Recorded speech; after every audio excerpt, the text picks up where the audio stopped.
Serial सैर के आने वाले एपिसोड में देखने को मिलेगा भावनाओं, रिश्तों और बड़े खुलासों से भरपूर एक दिलचस्प ट्रैक। आने वाले एपिसोड में ईशान और नौनिका की शादी का असर धीरे धीरे सभी रिश्तों पर पड़ता नजर आएगा। नौनिका फैसला करती है कि वह घर से बाहर जाने से पहले अपनी मांग का सिंदूर मिटा देगी ताकि किसी को उसकी शादी के बारे में पता न चले। लेकिन तभी विशुदा वहां पहुंच जाते हैं और उसे ऐसा करने से रोक देते हैं। विशुदा नौनिका को समझाते हैं कि ईशान के नाम का सिंदूर उसके लिए बेहद शुभ है।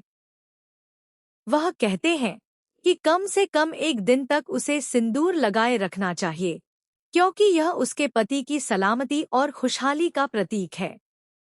विशुदा की बात सुनकर नौनिका अपना फैसला बदल देती है और सिंदूर नहीं हटाती। इसी बीच तिन्ही का फोन आता है, लेकिन नौनिका उससे अपनी शादी की सच्चाई छुपा लेती है। वह नहीं चाहती कि अभी किसी को इस बारे में पता चले। लेकिन किस्मत को कुछ और ही मंजूर होता है। कुछ ही देर बाद तनी नौनिका और ईशान की शादी की तस्वीरें तिन्ही को भेज देती है। जैसे ही तिन्ही उन तस्वीरों को देखती है, उसके पैरों तले जमीन खिसक जाती है। उसे यकीन ही नहीं होता कि नौनिका और ईशान ने शादी कर ली है। गुस्से में तिन्ही पूरे परिवार को वेडिंग फोटोज दिखा देती है और घर के सभी सदस्य यह सच जानकर हैरान रह जाते हैं। दूसरी तरफ मुंबई में ईशान और नौनिका के बीच रिश्ते की नई शुरुआत देखने को मिलती है। ईशान नौनिका को ड्राइविंग सिखा रहा होता है।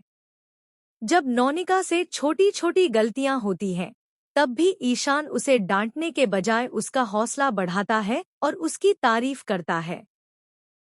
ईशान का यही व्यवहार नौनिका को बेहद पसंद आता है। उसे महसूस होने लगता है कि ईशान सिर्फ उसका सम्मान ही नहीं करता, बल्कि उसकी भावनाओं को भी समझता है। दोनों के बीच बढ़ती नजदीकियां उनकी नई जिंदगी को एक खूबसूरत मोड़ देती नजर आ रही हैं। अब देखना दिलचस्प होगा कि शादी की सच्चाई सामने आने के बाद तिन्ही और परिवार का अगला कदम क्या होगा। क्या नौनिका और ईशान अपने रिश्ते को सबके सामने स्वीकार कर पाएंगे? अपनी राय हमें कमेंट सेक्शन में जरूर बताइए और ऐसी ही लेटेस्ट टीवी अपडेट्स के लिए चैनल को सब्सक्राइब करना न भूलें।